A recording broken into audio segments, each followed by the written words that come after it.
Right now at 10, concerns continue over more potential federal funding cuts. We'll hear how the decisions could impact HIV research and treatment. Plus, charges are filed months after the death of a missing McFarland woman. We'll tell you who police say is responsible. And the Trump administration continues to defend its national security advisors, what Democrats are doing to investigate a breach in military messaging. It's all ahead on News 3 Now at 10. Good evening. Thanks for joining us. I'm Eric Franke. And I'm Sarah Carlson. The Trump administration's efforts to limit federal spending have raked through dozens of national agencies. And most recently, talk of cutting the HIV division at the CDC has advocates and healthcare workers wondering about the future of their services. Our Maddie Heimsch reports. Here in Wisconsin, we received $1.9 million of the federal CDC funds that are going into prevention for HIV. $1.9 million worth of HIV education, treatment, and prevention services. Services that Vivint Health Chief Advocacy Officer Bill Keaton says are working. They're effective. They're helping to reduce the number of new HIV diagnoses and the number of transmissions that are taking place. Any disruption to that is going to be catastrophic. Keaton says over the past 5 years, new diagnoses have come down by about 12%. We still have a lot of work to do to make sure that folks who are coming from Black and brown communities and the LGBT community are getting access to the programs and services they need. According to the Department of Health Services' most recent report, racial and ethnic minorities made up just 18% of the state's population, but 67% of new HIV diagnoses. In these marginalized populations, there's so much stigma. Tara Stangler with the Outreach LGBT Community Center says the added stigma could hurt just as much as lost dollars. And we cannot let funding like this go because it also increases stigma, and stigma causes death for a lot of folks. And if those dollars are pulled from clinics and resource centers around Wisconsin, the reality is that there aren't a lot of other good options. State and local health departments don't have the resources to fill these gaps. Keaton says without the funding, research and prevention for the disease could regress years or even decades. We're going to see the number of deaths attributed to HIV increase at a time when we should really be talking about eliminating HIV transmission and making sure everyone with HIV can live a long and healthy life. Reporting in Madison, I'm Maddie Heimsch, News 3 Now. Thank you, Maddie. And now on to the weather. We're experiencing drought conditions, but rain is on the way. Chief Meteorologist Alex Harrington now with more on this coming relief. Alex. Yes, and we desperately need it after a dry fall, dry winter. We have moderate drought conditions across much of southern Wisconsin. Now, while we had a soggy Sunday just a few days ago, we've got a soggy weather pattern ahead, and that's going to very likely help our drought conditions across southern Wisconsin. As you take note, again, much of the area is experiencing moderate drought. Now, where's the rain now, Alex? Radar 3000 not showing anything here, but if we scoot off towards the west, look out towards the Mississippi River. Some showers are lining up towards the Mississippi River, and earlier in the 6 o'clock newscast, I said, at about 10 o'clock, those showers would be nearing the southwest part of the area. As we use Future Track taking us into the early morning hours of Thursday, those showers lining up from the Dells to Madison to Janesville, that's the best chance of getting wet tonight. And we can't rule out a rumble or two of thunder. Now, that may not get all of southern Wisconsin wet. We have more rain chances for tomorrow night, more rain chances late Friday night, but there you see Saturday, nearly a washout and likely going to be bumping Sunday's precipitation chances up to a washout. Coming up in Maine weather, I'm going to track just how much water you can anticipate to expect from these bouts of rain, and also talk about the threat for severe weather that's coming up. Alex, thank you. Charges are now being filed against a man nearly 6 months after a missing McFarland woman was found dead. James Barnes Morris is charged with first-degree intentional homicide with a domestic abuse assessments modifier. It's in connection to the death of Brooke Stratton. October 3rd was when Stratton's body was found near a retention pond near Monroe Street. Barnes Morris was taken into custody the same day. The search warrant says he was found hiding in the basement of a friend's house and had a suitcase filled with Stratton's credit cards and her cell phone. His initial court appearance is Friday. No one is hurt, luckily, after a small plane veered off of a runway in Fort Atkinson. This incident happened yesterday. An investigation found that the pilot was attempting to land when wind caused the plane to swerve off the runway and into the grass. The plane only suffered damage to the front tire cover. Other operations at that airport were not disrupted. The election for the open seat on Wisconsin Supreme Court is now the most expensive judicial race in U.S. history. Trump advisor Elon Musk has not only donated $14 million to former Republican Attorney General Brad Schimmel's campaign effort, he is offering Wisconsinites $100 to sign a petition against so-called activist judges. That offer has voters split. They're literally buying votes, and that doesn't feel appropriate to me. I would say both sides are trying to influence the election. Everybody wants their guy to win. So that's what's wonderful about voting. The Wisconsin Board of Elections says early voting is up 48% over another spirited Wisconsin Supreme Court race just 2 years ago. A new executive order from President Donald Trump would change how Americans register to vote, but it would have a little impact here in Wisconsin. That's because a local judge barred the state from using the national form that this order is tied to. It boils down to Wisconsin asks different questions of people looking to register to vote, questions that this national form does not cover. In the Constitution, elections are designated as state-run. So there really is almost no federal role in elections. The president's order would affect an election assistance commission, which Dane County Clerk Scott McDonald says has limited oversight over what Wisconsin does. On top of that, Wisconsin allows voters to register on Election Day, which exempts the state from some other federal voting laws. The Wisconsin DNR inviting the public to attend its spring hearings. The event set to begin April 14th. That's a Monday at 6 p.m. Residents will be able to learn about resource management through the annual hearing process. There will also be an online option for the public, and that'll be available from April 14th through the 16th. And the Wisconsin DNR calling on volunteers to participate in its annual frog and toad surveys. Participants will help document the amphibians' breeding calls throughout the state this spring and summer. This project was originally launched back in 1984, and since then, the DNR says it's been a mixed bag when it comes to their breeding data.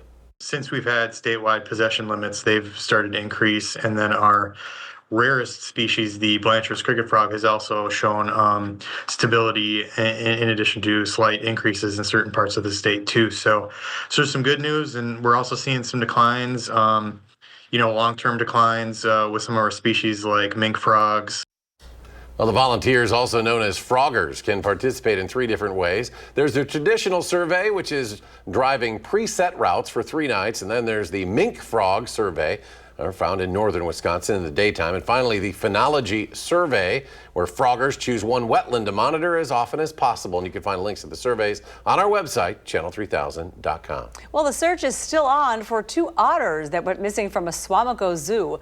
Louie and Ophelia are still on the loose after sneaking out of their habitat last Thursday. Now, it wasn't long before zookeepers noticed their absence and found them on cameras, sliding around and exploring nearby ponds. How fun. Although something like this has never happened before. Check it out. Zoo staff are working to ensure the otters return safe and sound.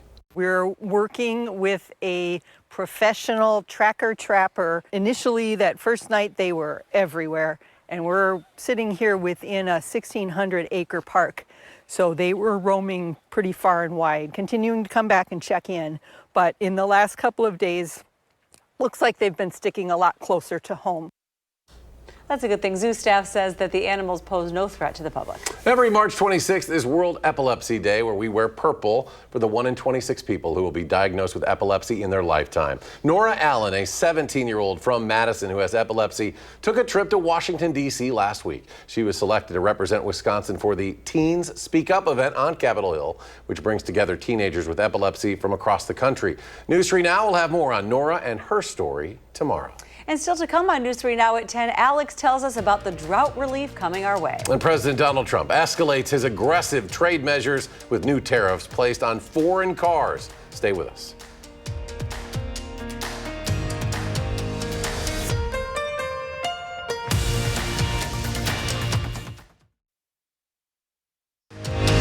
You're watching News 3 Now at 10.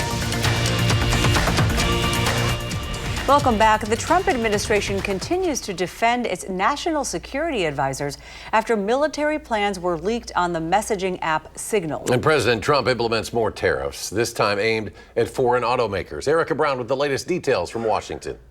Defense Secretary Pete Hegseth continued to push back on reports of the group chat on the messaging app Signal that discussed sensitive details about a U.S. attack on Houthi rebels and included a journalist. Nobody's texting war plans. There's no units, no locations, no routes, no flight paths, no sources, no methods, no classified information. On Wednesday, The Atlantic released more excerpts from the chat among senior national security officials that inadvertently included the magazine's editor-in-chief, Jeffrey Goldberg. The text chain also discussed detailed information shared by Hegseth about the timing of the U.S. strikes in Yemen, weapons, and military aircraft involved in the attack. It confirms our darkest assumptions about mishandling of sensitive military operations. The Trump administration has downplayed fallout from the leak as lawmakers pushed for an investigation. Director of National Intelligence Tulsi Gabbard, who was among those in the chat, testified before a House committee in an annual threat assessment hearing. It was a mistake that a reporter was inadvertently added to a Signal chat with high-level national security principals, having a policy discussion about imminent strikes against the Houthis and the effects of the strike. At the White House, President Trump defended his national security team.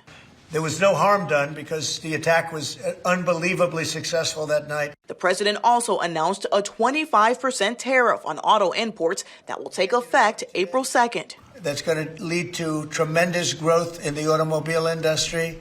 While the White House says the move will boost domestic manufacturing, some economists warn it could hurt automakers that rely on global supply chains and raise prices for consumers. Erica Brown, CBS News, Washington. And the heads of the Senate Armed Services Committee are asking the White House for an inspector general investigation into that texting incident. Two of the nation's largest public broadcasters faced tough questions on Capitol Hill today. Republicans from a House DOJ subcommittee repeatedly accused the CEOs of NPR and PBS of promoting a liberal agenda during today's hearing. They suggest the public media outlets should be defunded. Democrats say it's all part of President Trump's playbook of going after media he doesn't like. The news that these entities produced is either resented or increasingly tuned out and turned off by most of the hardworking Americans who are forced to pay for it. We find that enabling public radio to continue to be funded allows for us to meet the needs of people who live in news deserts. If we're going to get rid of any puppeteers, we should get rid of the one that's actually controlling Donald Trump. Fire Elon Musk and save Elmo. Two Republican lawmakers introduced the Defund NPR Act last month to bar the radio network from receiving federal money. NPR only gets about 1% of its funding directly from the federal government. State and local public health officials in the U.S. are bracing for some belt tightening. Roughly $11 billion worth of grants earmarked for community health departments nationwide is being pulled back by the CDC. The funds in question were allocated during the response to COVID. The Department of Health and Human Services released a statement saying that since the pandemic is over, it will, quote, no longer waste billions of taxpayer dollars. Some organizations say they expect these cuts will result in layoffs. The U.S. Supreme Court upheld a Biden-era federal regulation on ghost guns.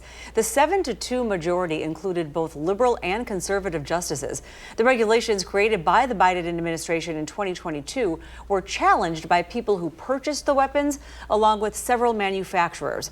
The regulations require ghost gun makers to include serial numbers on the kits and perform background checks on people who purchase them. Rain is on the way for the Madison area. And these soaking showers are much needed. Chief Meteorologist Alex Harrington joins us now with details on when this will start to fall. Yeah, we'll start to fall tonight, and we'll get an update tomorrow with our drought monitor to see that soggy Sunday that we had just a few days ago, if it made any impact on the drought situation in southern Wisconsin, and plenty more chances for water, especially as we head towards Saturday going on into Sunday. A soaking rain is on the way. And you're probably again wondering where are the showers in Dane County right now, Alex. Nothing on radar 3000, although I said in the 6 o'clock newscast that a few showers would line up and eye up the Mississippi River, and we are expecting a few spotty showers overnight tonight, which we see in future track, really lining up from the Dells to Madison to Janesville and areas to the south and to the west towards Grant County, Iowa County, Lafayette County. You stand the better chances for showers tonight. Maybe a rumble or two of thunder with on and off shower chances during the morning hours. I think we're going to see a break during a good portion of the day on Thursday before shower chances back on the increase later Thursday night going on into Friday morning, when even a couple handful of thunderstorms move into southern Wisconsin as we head towards 5, 6 o'clock in the morning. And Savannah will be here. And some of these storms could produce a little bit of small hail. And that's actually the warm front that's moving to the north. That warm front will move well to the north up to central Wisconsin during the day on Friday, taking the storm threat way to the north up towards central Wisconsin and northern Wisconsin. And that's where they could have upwards towards the Juneau, Adams, Marquette, Green Lake County lines here, heading into central Wisconsin. Maybe a strong storm or two as we go into Friday night, with hail being the main threat, being in that close proximity, meaning they're close to that warm front where a few of those storms may pop up. Future Track just updated here, showing again best chances for those darker greens up towards Juneau, Adams, Marquette, and Green Lake counties right around midnight. We can't rule out the possibility of a shower thunderstorm making its way through the rest of southern Wisconsin Friday night. Then on Saturday, take note, the winds are coming in from the north and from the east. I've been explaining all week when that happens, that pushes that warm air to the south, and the severe weather threat, which we don't need, will likely go to the south on Saturday. Keeping this into motion, yet another wave, another weather system rides on these temperature differences, bringing us rain, changing over to on Sunday, going into Sunday night and Monday, a mix of rain and wet snow. If this trend continues, we may be looking at a few inches of slushy snow accumulation, so we'll be keeping an eye on that. That's just adding more water to the ground, which we, again, desperately need. Anywhere from 1 inch to 2 inches of water is what we're expecting in total out of this weather system, and that's a good soaking rain. Again, briefly here, if we get those winds off of Lake Michigan on Saturday, that pushes that warm front back to the south, and that should lower the severe weather threat. We most certainly don't need any severe weather. Upper 30s to around 40 tonight for low temperatures. We'll get up to about 60 with those showers ending on Thursday, but more showers enter the picture early Friday morning and then lasting into Saturday, going on into Sunday. And then briefly here, a nice picture from Mary sending us that moon with a little reflection off of Lake Wabisa. One of the last ones before we get rain, probably, too. Before the clouds come on in, we'll take your rain pictures too. All right, thanks, Alex. You bet. We'll be right back.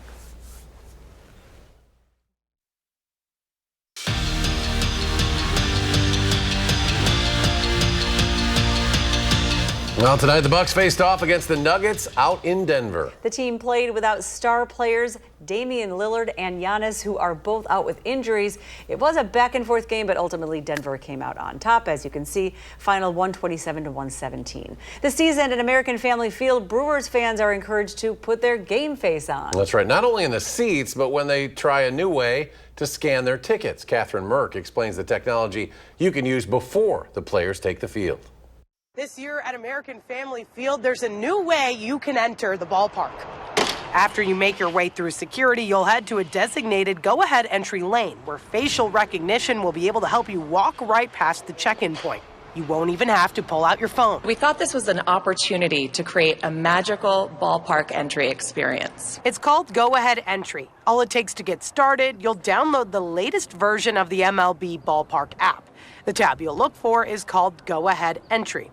You'll take a selfie and get approved to use it as your way inside. It's completely seamless. You walk through, your ticket is validated by your facial authentication. MLB leaders say 95% of fans attend games as a group, and 2/3 of those groups are families. There's no limit on how many people can make their way through, so the whole crew will be able to watch the Brew Crew.